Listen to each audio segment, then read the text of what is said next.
Hello दोस्तों, आज हम बात करने वाले हैं एक ऐसे अभिनेता के बारे में जिसको लोग भोजपुरी के जनक भी कहते हैं, जिसका नाम है मनोज तिवारी।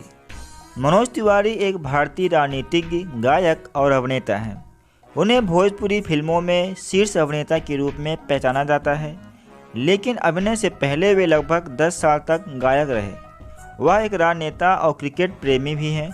कुछ समय पहले उन्होंने अनुराग कश्यप की फिल्म गैंग्स ऑफ वासेपुर में एक गाना भी गाया था। मनोज उत्तर पूर्वी दिल्ली में सांसद सदस्य के रूप में कार्यरत हैं। उन्होंने गोरखपुर लोकसभा से समाजवादी पार्टी के उम्मीदवार के रूप में 2009 का आम चुनाव लड़ा, लेकिन योगी आदित्यनाथ से हार गए थे। मनोज तिवारी का जन्म 1 फरवरी 1973 को उत्तर प्रदेश में वाराणसी के कबीर चौरा इलाके में हुआ था। मनोज के पिता का नाम चंद्रदेव तिवारी एवं मां का नाम ललिता देवी है। मनोज का एक भाई भी है जिसका नाम पुष्कर तिवारी है। मनोज तिवारी का बिहार के कैमूर जिला में अपने पैतृक गांव अतरवालिया से भी ताल्लुकात है। मनोज की शुरुआती शिक्षा श्री कमलाकर चौबे आदर्श सेवा विद्यालय इंटरमीडिएट कॉलेज वाराणसी से प्राप्त की।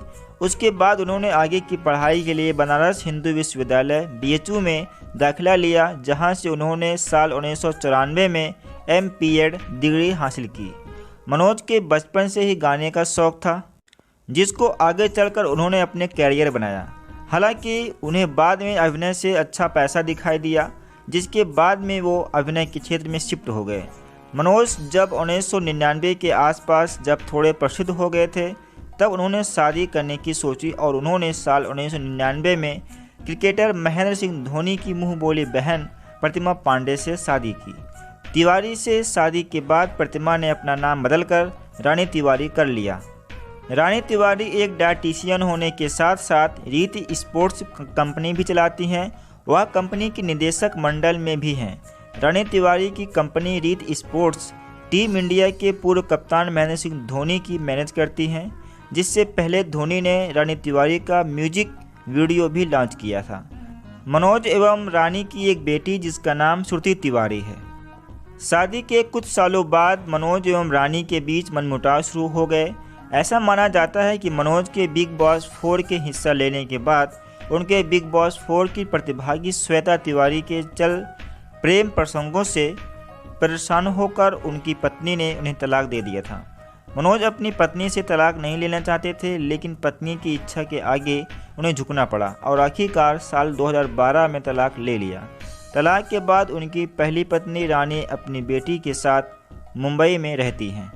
अपनी पत्नी से तलाक के बाद मनोज तनावग्रस्त रहने लगे थे और अपने किसी भी काम में ध्यान नहीं लगा पा रहे थे। यह बात उनकी बेटी श्रुति को अच्छी नहीं लगी और उन्होंने अपने पिता मनोज को दूसरी शादी करने के सुझाव दिया। जब मनोज की बेटी दूसरी शादी को लेकर जिद पर अड़ गई, तो थक हार कर मनोज ने दूसरी शादी करने का फैसला किया। मनोज की दूसरी शादी कोरोना महामारी के बीच अप्रैल के महीने में साल 2020 में सुरभि तिवारी से हो गई। उनकी एक बेटी है जिसका नाम सान्विका है, जिसका जन्म 31 दिसंबर 2020 था। मनोज तिवारी क्रिकेट खेलने में रुचि रखते थे और वे बिहार में अपने शहर की युवा प्रतिभाओं का समर्थन करते हैं। उन्होंने महेंद्र सिंह धोनी और सौरव गांगुली के साथ क्लब क्रिकेट में खेला था। मनोज तिवारी ने अपने कैरियर की शुरुआत बतौर गायक की थी और जब मनोज बिहार गायकी के कारण प्रसिद्ध हो गए, तो उनको बिहार की फिल्मों में अभिनय के ऑफर भी आने लगे थे। फिल्मों में अच्छा पैसा होने के कारण मनोज बिहारी फिल्म जगत में उतर गए। मनोज की पहली भोजपुरी फिल्म ससुरा बड़ा पैसा वाला, जो साल 2003 में आई थी, जो कमाई के मामले में सफल रही और भोजपुरी फिल्म उद्योग को फिर से जान देने के लिए उनकी बहुत सराहना की गई। अपनी पहली फिल्म के सफल होने के बाद मनोज को सफल फिल्मों दरोगा बाबू, आई लव यू और बंधन टूटे न देखा गया था। साल 2005 में मनोज तिवारी भोजपुरी फिल्मों में बहुत बड़े अभिनेता बन चुके थे और उनके फैन फॉलोइंग बहुत तेज़ी से बढ़ी थी। मनोज के साथ साथ भोजपुरी अभिनेता रवि किशन साल 2005 के आसपास जाने माने भोजपुरी अभिनेताओं में से एक थे। मनोज तिवारी अपनी फिल्मों में जान डालने के लिए जाने जाते थे और इसी वजह से मनोज प्रत्येक फिल्म का 60 लाख से ज़्यादा चार्ज करते थे और उस समय भोजपुरी अभिनेताओं के लिए बहुत बड़ी रकम होती थी। मनोज ने साल 2004 से लेकर 2014 तक दरोगा बाबू, आई लव यू, देहाती बाबू, मुन्ना पांडे, बेरोजगार, देशद्रोही, ऐलान, देवर भैल दीवाना जैसी फिल्मों में काम किया। साल 2005 में बीसीसी ने एक रिपोर्ट के जरिए बताया था कि मनोज तिवारी और रवि किशन की भोजपुरी फिल्मों में दूसरा कोई अभिनेता टक्कर नहीं दे पा रहा था। उसका कारण दोनों की भोजपुरी फिल्मों की वजह से तेजी से बढ़ती जबरदस्त लोकप्रियता थी। साल 2010 में मनोज की बिग बॉस 4 में बतौर प्रतिभागी चुना गया था। हालांकि वो विजेता नहीं बन पाए थे, लेकिन बिग बॉस की प्रतिभागी श्वेता तिवारी के साथ प्रेम प्रसंगों को लेकर उनका नाम मीडिया में खूब आया। मनोज ने भोजपुरी फिल्मों के अलावा टीवी जगत में भी हाथ आजमाया।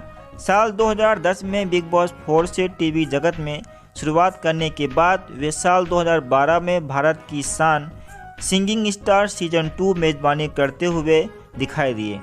इसके अलावा वे सुर संग्राम सीजन 1 और 2 में भी मेजबान के रूप में देखे गए।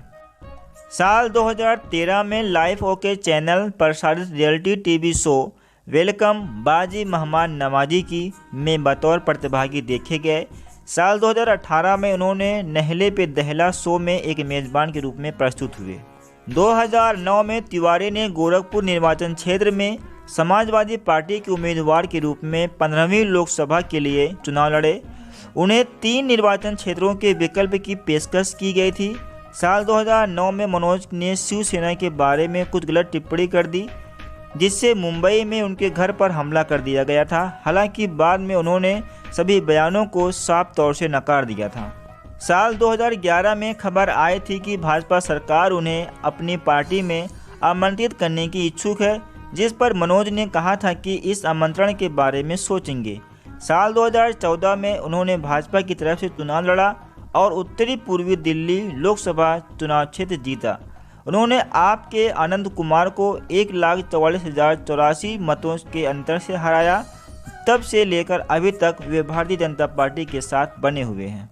साल 2019 में आयोजित किए गए चुनावों में मनोज ने भारतीय राष्ट्रीय कांग्रेस प्रत्याशी शीला दीक्षित के उत्तर पूर्वी दिल्ली निर्वाचन क्षेत्र में 3.63 लाख मतों के अंतर से अपनी जीत दर्ज की।